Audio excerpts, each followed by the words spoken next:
Lindos. Eu não tô conseguindo mudar aqui para o fundo mural da manhã. Às vezes o meu computador trava. Não sei se a Rô consegue fazer isso para mim. Mas se não, ficamos com esse fundo. Mas sejam muito bem-vindos, bem-vindas, bem-vindos ao Mural da Manhã, nosso programa de entrevistas locais, nacionais e internacionais. Eu espero que todos estejam bem nessa quinta-feira. E esse programa de hoje é uma homenagem a José Alberto Mujica Cordano, mais conhecido como Pepe Mujica, acompanhada de uma reflexão sobre a trajetória de Mujica, os desafios que ele enfrentou e o legado que ele deixou não só para o Uruguai, para a América Latina e para o mundo. E algumas pessoas trouxeram aqui indagações sobre o título do nosso programa de hoje. Indagações que são válidas e são importantes para a gente poder fazer um trabalho jornalístico.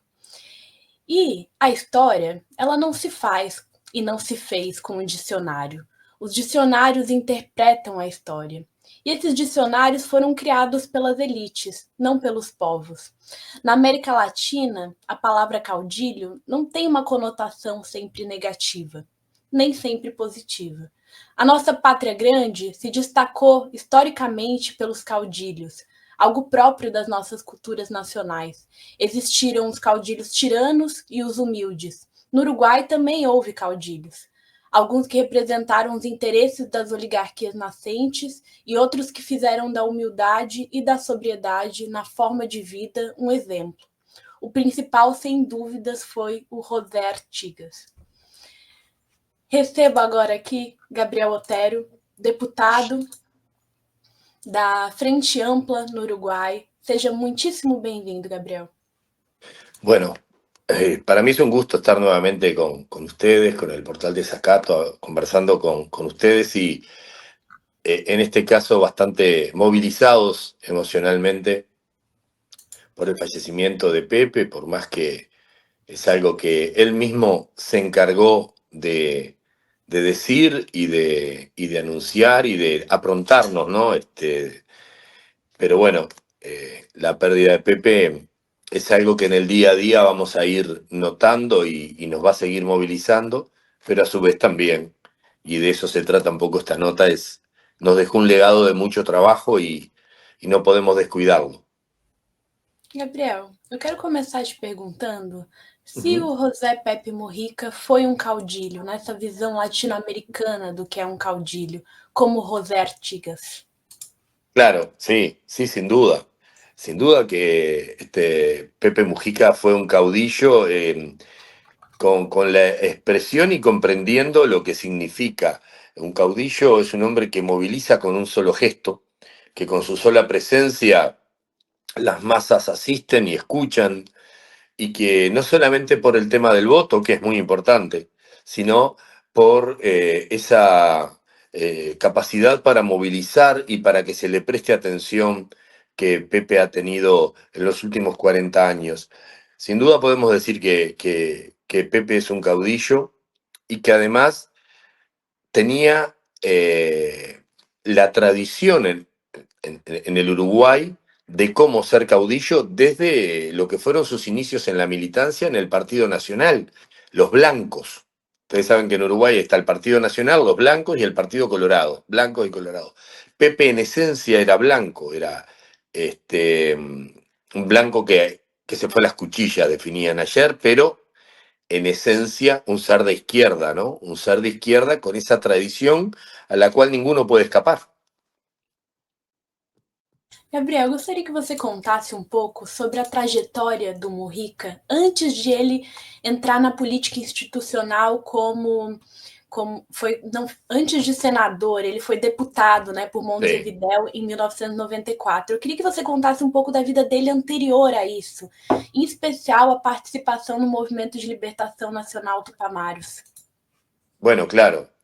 Pepe, lógicamente, después de haber estado en el Partido Nacional hasta principios de los años 60, funda un espacio político con parte de ese Partido Nacional, los blancos, con parte del Partido Socialista, que se llamó Unión Popular, Y ahí aparece una figura que para Pepe fue fundamental desde el punto de vista de, de- de- de esa cuestión de seguimiento, ¿no? De seguimiento político, que fue Enrique Erro. Enrique Erro es una figura determinante para Pepe, un hombre que fue ministro de Trabajo en gobiernos de los años 50 y 60 y que marchaba junto a los trabajadores, un hombre muy comprometido con las causas populares. Ahí Pepe Mujica sale del Partido Nacional junto con él y ahí, digamos, es su primer disidencia. Luego viene su opción por fundar y ser parte del Movimiento de Liberación Nacional. Ya en el 62, 1962, se dan las primeras reuniones de lo que se llamó un coordinador, que fue acá en mi barrio, acá cerquita de donde yo vivo. Acá empezó todo, en La Teja, en Pueblo Victoria, en un lugar que se llama la Base Pinela, más conocida como la Cachimba del Piojo también. Y ahí comienza a gestarse el Movimiento de Liberación Nacional, allá por el 62, y ya tomar su nombre por el año 64. Ahí empiezan las acciones políticas mediante la lucha armada, en una guerrilla urbana, que esa es la gran diferencia o la gran notoriedad que tomó en el mundo también. El Movimiento de Liberación Nacional fue un poco el mentor de lo que es la guerrilla urbana. En la zona metropolitana, más que nada, se dio, si bien muchos de sus principales protagonistas eran del interior. Y bueno, ese Pepe Mujica, que cae preso una vez, que se escapa en 1971 por un túnel en la fuga más grande que conoce el mundo, de 111 presos que se escapan por un túnel, vuelve a caer en 1972 con 7 o 8 balazos arriba, uno casi lo mata, que le dio en el pulmón uno de los 8 balazos, y después viene la cárcel, ¿no? Los 13 años de cárcel, de cárcel en condiciones infrahumanas, aljibes, calabozos, ataduras con alambre, parte de ser un rehén. En Uruguay hubo 9 presos políticos que fueron rehenes y otras tantas mujeres que también lo fueron y tuvieron que soportar las peores condiciones que se le puede dar para vivir a un ser humano. Ese Pepe Mujica, el del Partido Nacional, el político, el guerrillero, sale de la cárcel junto a otros compañeros con una visión diferente de cómo proseguir la lucha. Nunca se planteó, ni mucho menos, dejar la militancia. Es un hombre que nació para militar, 90 años con 75, 76 años de militancia. ¿Ah? Un caso único.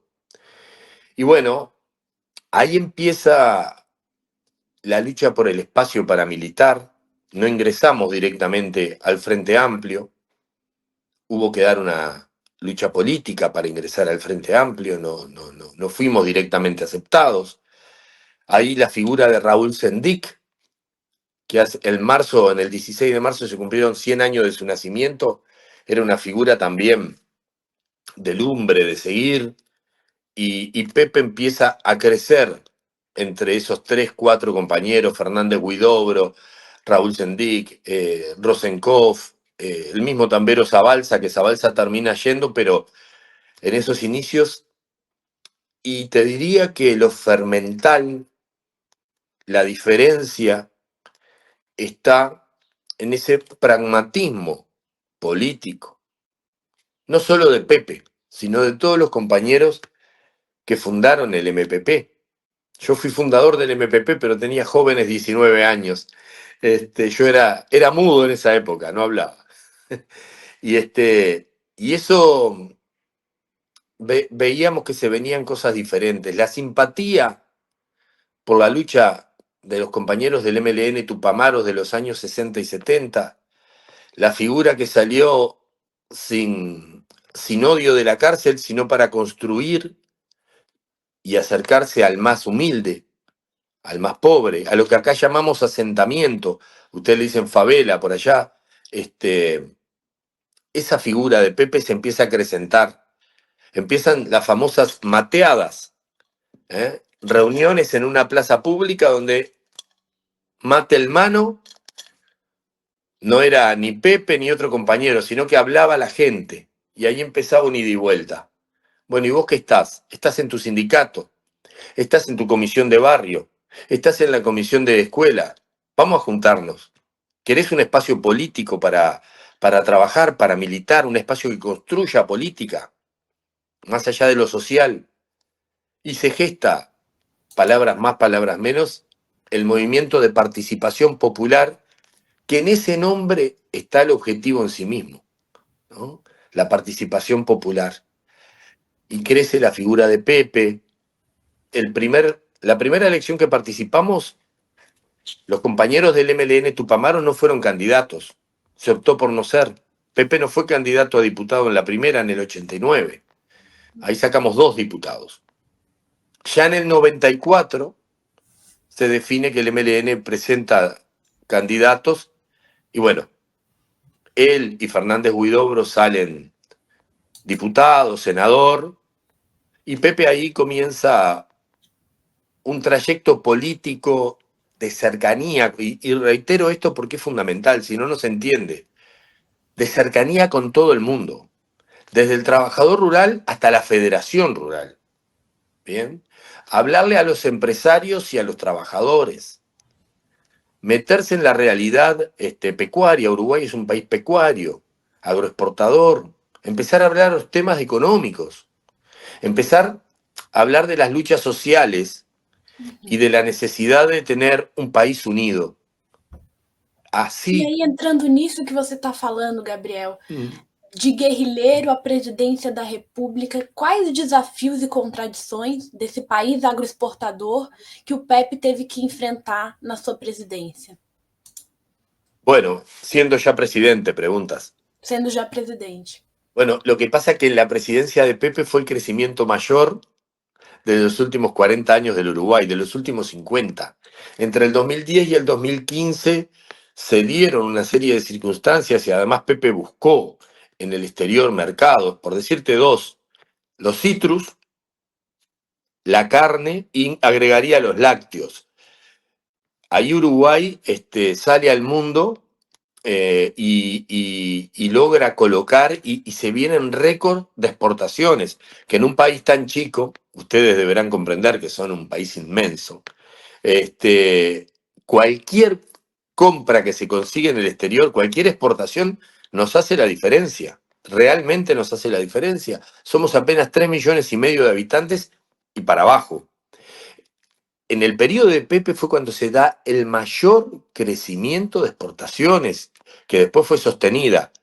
Recordar que hasta el 2010-2011 arrastrábamos una crisis de los últimos 8 años, que fue cuando reventó el corralito en Argentina y en Uruguay, sobre todo. Brasil no la llevó bien, pero bueno, Brasil tiene otra economía más dependiente de su consumo interno que Uruguay no tenía. Y ahí el Uruguay no para de crecer y entrega un PBI mayor a lo que había tomado en el 2010 cuando se va en el 2015, una popularidad enorme y además se gana nuevamente el gobierno otra vez con Tabaré Vázquez. Es decir, Pepe tuvo un gobierno que desde el punto de vista económico apostó por el movimiento cooperativismo, creó colonias de productores rurales, de tamberos, es decir, lácteos, que aportó a inversiones en temas de la industria cárnica, que recuperó tierras. El gobierno de Pepe, a través del Instituto de Colonización, recuperó tierras de familias feudales que estaban endeudadas y que compró y que se las dio a productores. Cuando Pepe fue gobierno se votó la ley de matrimonio igualitario, la libre compra y venta de marihuana, que fue un paso importante, en lo que él decía un experimento para ver si alguien más toma. Ayer repasando lo que fue su vida, cuando la crisis de Guantánamo trajo Uruguay, trajo sirios y libaneses que estaban presos en Guantánamo para darles una oportunidad.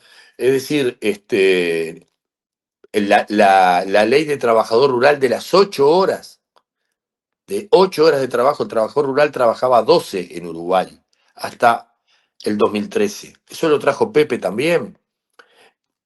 Es decir, una serie de cambios y de derechos que Uruguay tenía una base fuerte, porque el campo popular en Uruguay había tenido muchas conquistas, pero lo que había quedado relegado era lo que acá llamamos el interior, el hombre de campo, el trabajador rural, el país que tenemos tierra adentro, que, bueno, llevó, por ejemplo, la Universidad Tecnológica del Uruguay al medio del Uruguay, a Tacuarembó, ahí al Río Negro, al medio del Uruguay, desarrolló la Universidad de la República hacia la región norte, hacia Salto. Es decir, récord, ahí empezó el récord que hoy tenemos de jóvenes universitarios. Un 70% de los jóvenes que empiezan a ingresar al estudio terciario en Uruguay se da en esa época. Bien. Entonces, fue un gobierno que no pasó desapercibido y que además fue muy horizontal. Escuchó a todo el mundo. Pepe no vetó prácticamente leyes, no fue un hombre de vetar leyes. En Uruguay el presidente tiene esa potestad. Si una ley sale aprobada, se puede vetar. Dejó trabajar a todo su gabinete y llevó los gabinetes a todo el país. Tabaré Vázquez también lo hizo, quiero decir. Pero bueno, recordar la presidencia de Pepe, realmente te puedo decir que, que es una serie de logros que son en su enorme mayoría hacia el campo popular y a los más vulnerables. Sim. E essas conquistas ficam, apesar do seu falecimento, ficam para a população uruguaia. E aí, tendo em vista isso, eu queria te perguntar como foi o funeral ontem de Pepe Mujica, como que se sentiu isso dentro da população, como foi para os companheiros da Frente Ampla esse falecimento, e Bueno, se tem outros quadros que podem vir agora com o falecimento de Pepe Mujica, porque era algo que ele falava, né? Até mesmo num dos seus últimos discursos, ele fala que esses braços não vão estar aqui, mas terão muitos outros braços que virão. sí. Bueno, el velatorio está haciendo. Hoy llega a las 13:30, llega Lula. Bien. El velatorio comenzó ayer, en lo que vendría a ser el Parlamento. Claro, y culmina hoy de noche. Va a llegar Boric de Chile, va a llegar Lula, decenas de países representados a través de cónsules, embajadores. Y hoy sí va a abrir a las 10 de la mañana las puertas para pasar, para que la gente haciendo cola entre y dé un saludo a Pepe. Hubo que abrirla a las 9 de la mañana porque ya había 4 cuadras de uruguayos, uruguayas, de jóvenes, de niños que querían rendir homenaje a Pepe y hubo que abrir una hora antes. Realmente nosotros esperábamos, efectivamente, que el velorio de Pepe fuera multitudinario. Vienen gente del interior, alquilaron ómnibus tipo excursión para venirse de manera organizada, pero muy popular, poniendo un poco de plata cada uno, alquilando un ómnibus. He visto venir decenas de ómnibus del interior a estar unas horas y volver, ¿bien? Ha sido muy emotivo, un reconocimiento de la sociedad uruguaya, de su pueblo, pero también del sistema político. También del sistema político. Pepe es un hombre que se va sin odios como él quería vivir. Él decía, yo en mi jardín no cultivo odios, ¿bien? Y es algo que compartimos vehementemente. Pepe se fue sin odios, se fue con un reconocimiento de todo el sistema político, de sus adversarios y de sus compañeros. Y vos decías cómo continúa. El liderazgo de Pepe es inamovible, no es algo que uno pueda heredar lo que Pepe nos dejó es un camino ancho para transitar y largo. Y en eso nos vamos a tener, porque no es problema de él, es problema nuestro ahora, nos vamos a tener que manejar con amplitud, teniendo una fuerza política que siga militando en el día a día, en la calle, en las organizaciones populares, en las agrupaciones de base, que son las más importantes. Creo que todos aprendimos y entendimos a Pepe, así que no debiera ser un problema las nuevas, yo no le llamo liderazgos, pero sí las nuevas direcciones, ¿no? Que se deban tomar con quienes deberán asumir mayor responsabilidad, que se trata de eso. Sim, eu estou gostando de ver aqui nos comentários os uruguaios frente amplistas falando aqui de nomes, demonstrando a democracia frente amplista uruguaia. E aqui também Raul traz diversos nomes do Sendic presente, fala do Tambero Zambalza, figuras que infelizmente eu não conheço e gostaria de conhecer. Acho que nós temos que ter um programa, Gabriel, para falar somente do movimento dos Tupamaros, Sí. um outro para falar da história da Frente Ampla. Mas agora eu vou fazer um brevíssimo intervalo para trazer aqui os nossos apoiadores culturais e a gente já retorna com a entrevista. Bien, bien. Este programa é apresentado graças aos nossos apoiadores culturais. Sintraceb, FESESC, Sind Saúde Santa Catarina, Sinjusc, Sinergia, Sintracem, Sinasef, Seção Sindical IPSC, Sindprev Santa Catarina, Sintesp, Stiel. Seja um apoiador cultural. Ligue para 499-8808-5438.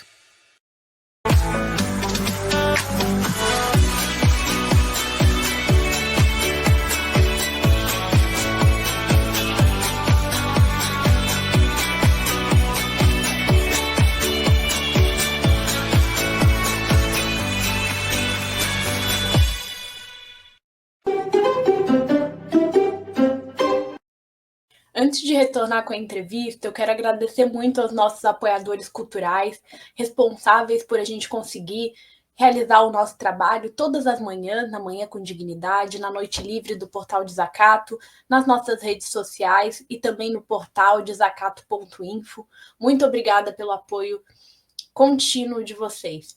E se você nos escuta, nos assiste, gostaria de contribuir com o Portal Desacato, tem 3 formas, através do Pix, que está aqui em cima, desacato.contribua.pix@gmail.com. Nós estamos agora, nos últimos dias, numa campanha para que aqueles que possam contribuir através do nosso Pix, com qualquer valor, ajuda muito a gente conseguir finalizar o dinheiro que falta para poder pagar os nossos impostos, manter uma cooperativa comunicacional independente, não é algo fácil. Então, se você puder, contribua através do nosso Pix, ou seja, também um leitor ou leitora amiga, são contribuições mensais ou anuais, estão todas as informações lá no nosso site, ou seja, um membro ou membra do nosso canal no YouTube, que assim você também contribui de forma mensal com a cooperativa, com o Portal Desacato e com as nossas programações. Qualquer valor ajuda muito a gente poder melhorar e expandir cada vez mais o nosso trabalho. E se você não pode contribuir financeiramente, curtir, compartilhar os nossos programas, divulgá-lo para os amigos, para pessoas que você acha que possam se interessar, isso também nos ajuda demais. Pablo Moscatelli comenta que os líderes são uma construção social, não saem de um frasco ou porque outro lhe repasse la posta.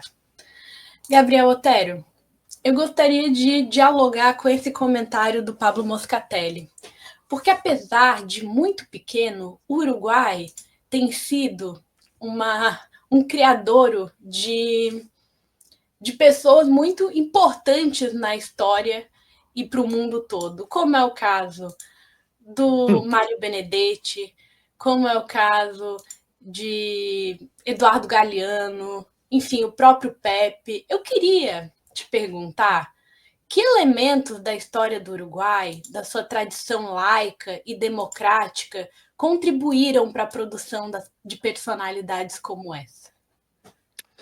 Sí, a veces nosotros, ante esta pregunta, los uruguayos nos pueden dejar en la tentación de decir qué lindos que somos. No hagan eso. Pero en realidad, esta tierra, este rincón, dijera Pepe, este rincón de Atlántico y Río de la Plata, tiene una historia que es bastante peculiar desde su fundación, ¿no? Es un país que no tiene nombre, porque es la República Oriental del Uruguay, es decir, somos una república que está al oriente del río Uruguay, llamados uruguayos, pero también somos parte del sueño de Artigas, de la patria grande, del protectorado, somos parte de eso. Y nuestra visión, influenciada por el artiguismo, creo que es la primer diferencia. Es decir, nosotros nacemos a la vida independiente como país sin nuestro prócer, con nuestro prócer exiliado.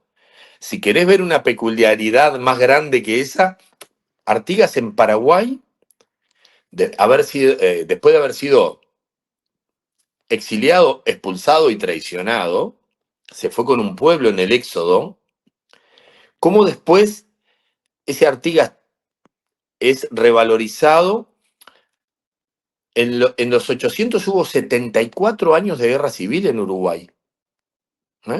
74 años de guerra. Hasta 1904, cuando matan en Rivera, en el departamento fronterizo con Brasil, a Aparicio Saravia, Uruguay tenía, le llamaban los campos rojos de sangre, ¿verdad? Es decir, tenemos una historia en guerra civil importante de revoluciones. Quien fue quizá el inventor del progresismo, por lo menos en América Latina, don José Valle Ordóñez del Partido Colorado, fue revolucionario a fines del 1800 y estuvo preso. Y después fue el padre del Estado, el vallismo, fue el padre del Estado, 8 horas al trabajador, el derecho a huelga, es decir, trajo una serie, el voto a la mujer. Uruguay es el primer país en Latinoamérica en lograr eso. Entonces, ese Uruguay laico, cuando José Valle Ordóñez a la Semana Santa le pone Semana de Turismo, a la Navidad le pone el Día de la Familia, ¿bien? Ese es el que empieza a construirse de manera laica, de manera también de convivencia, y claramente surte el efecto. La escuela pública, ¿sabes qué? La escuela pública, el padre de la escuela pública se llama José Pedro Varela, ¿bien? La reforma de la escuela pública laica, gratuita y obligatoria, esos fueron los 3 ejes centrales, la escuela laica, gratuita y obligatoria en Uruguay, se da en un gobierno que no era democrático, la época del militarismo. Sin embargo, aparece la figura de José Pedro Varela, que en el gobierno anterior, siendo democrático, no fue escuchado, y Latorre, el general Latorre, le da la posibilidad a Varela de implementar algo tan democrático y lineal e igualitario como es la escuela pública. ¿Te das cuenta? Esas rarezas hacen la que se construyen después ese Uruguay, que también, y en esto es algo que he estado escribiendo y he estado poniéndole un poquito de pienso, tampoco tuvimos la Suiza de América, esa que nos quisieron vender. No fuimos la Suiza de América.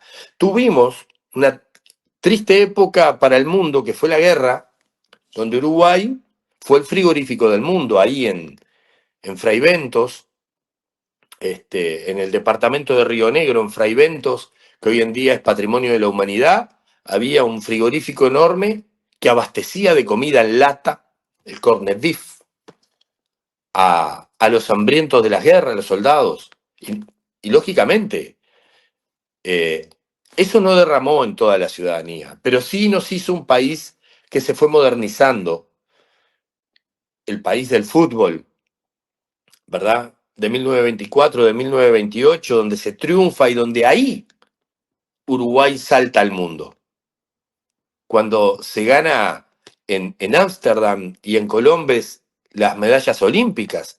Por eso en 1930 se crea el Estadio Centenario de los 100 años de la Constitución de 1830, y ahí te diría que el Naides es más que Naides de Artigas empieza a resurgir.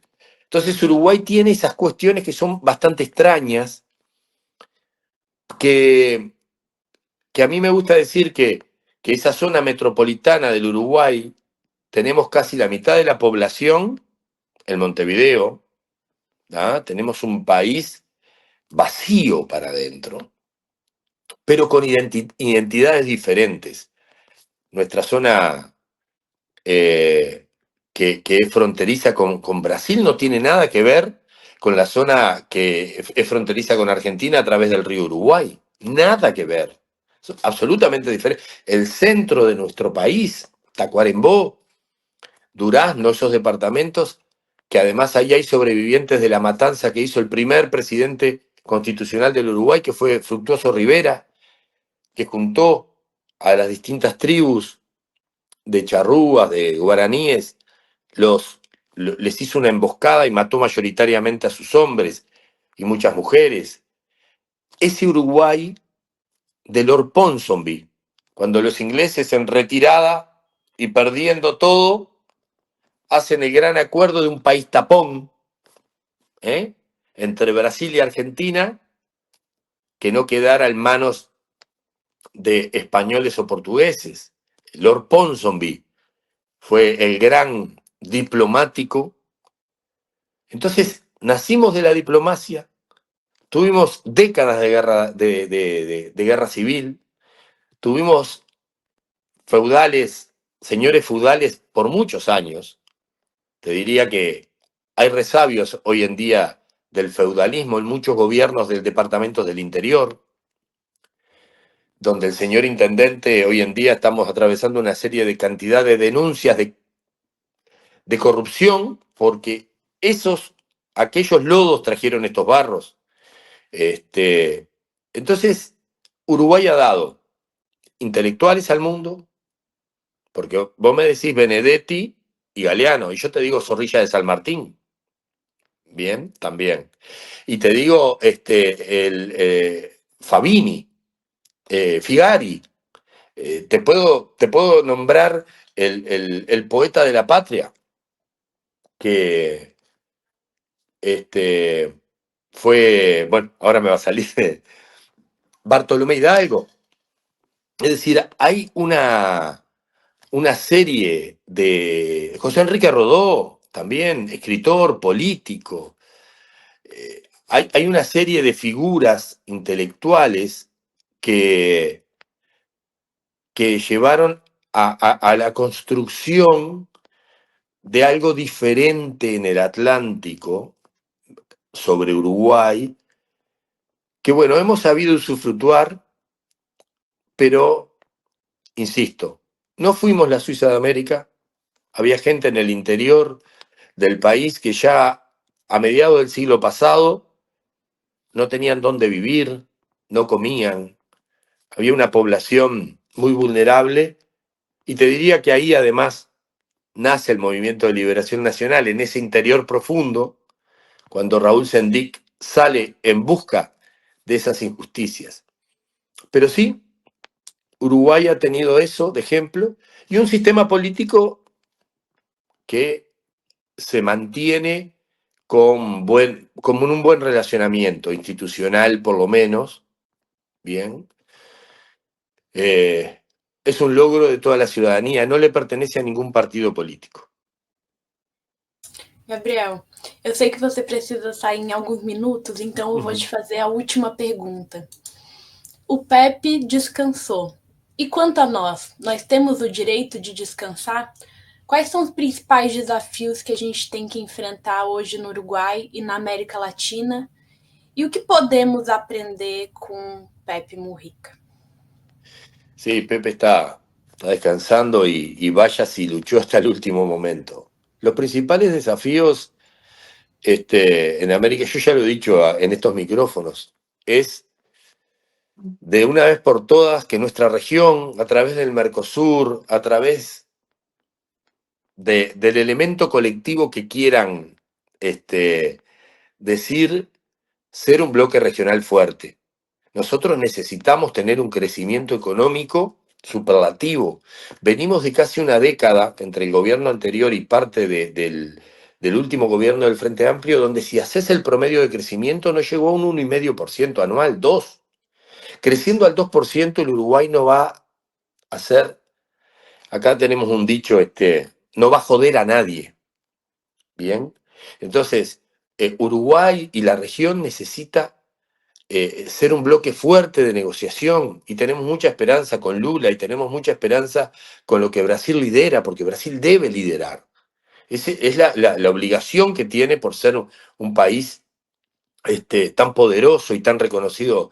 Y esperamos que Argentina recupere su economía y que además tenga una paz social para poder, entre los tres países, sumando a Paraguay, lógicamente, que es parte del Mercosur, pero que Paraguay, con otra política, agarró otro camino diferente, que incluso, yo no diría que perjudica, pero que hay que empezar a nivelar algunos derechos de trabajadores y algún tema tributario que Paraguay tiene y que es prácticamente imposible retener en nuestro país chiquito una inversión cuando vas a Paraguay y es notoria la diferencia, pero es notoria la diferencia en el salario también, ¿no?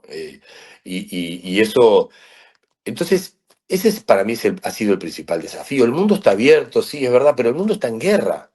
El Papa Francisco antes de irse decía, hay 52 guerras en el mundo. Nosotros solamente conocemos la de Ucrania y la tristeza del genocidio en Gaza. Pero es brutal. Entonces, este mundo que está en guerra necesita bloques fuertes. El sueño nuestro, y bueno, es el mismo de Artigas, es la patria grande, es América. Ese es nuestro sueño, sigue siendo. Pero es un desafío permanente sostenerlo y creo que Yamandú, nuestro querido Yamandú Orsi, está convencido que es por ahí. Así que bueno, esa es la esperanza y ese es el desafío. Gabriel Otero, deputado da Frente Ampla no Uruguai, muito obrigada pela sua presença. Muito bom te rever, mesmo que agora seja aqui através das telas. As portas do Portal Desacato estão sempre abertas para você. Muito obrigada. Muchas gracias y por mucho Portal Desacato, colaboren con Portal Desacato, por favor. Un gran abrazo. Um grande abraço. Um grande abraço para toda a audiência que participou aqui hoje do portal da programação da Manhã com Dignidade. Hoje à noite a programação segue. Nós temos 3 programas na noite de hoje, da noite livre do Portal do Desacato. Eu vou pegar aqui o cartaz da programação. Hoje a gente tem Helenira Vilela, Polícia para Quem Precisa. Nós temos Sebastião Costa com o programa Ar Puro sobre o Dia Mundial Sem Tabaco. E nós temos o programa Ecoconsciência com o Paulo Horta, que vai falar sobre a Conferência Nacional do Meio Ambiente que aconteceu em Florianópolis, no programa Ecoconsciência a partir das 19 horas. Então, 19 horas Ecoconsciência com Paulo Horta, 19h30 Ar Puro com Sebastião Costa e 8 horas Uma Luz Inesperada com Helenira Vilela. Acompanhe a Noite Livre do Portal do Desacato, contribuam se puderem e nos reencontramos amanhã com mais programação da Manhã com Dignidade. Um ótimo dia para vocês. Quero explicar que hoje nós não temos o programa Ginga com Márcio de Souza, porque na semana passada o Márcio passou por uma cirurgia e nessa sexta-feira ele está retirando os curativos da cirurgia, então por isso ele não pôde estar presente. Mas semana que vem ele retorna com o programa Ginga. Um abraço para todo mundo e até amanhã. Produção Portal Desacato. Realização Cooperativa Comunicacional Sul.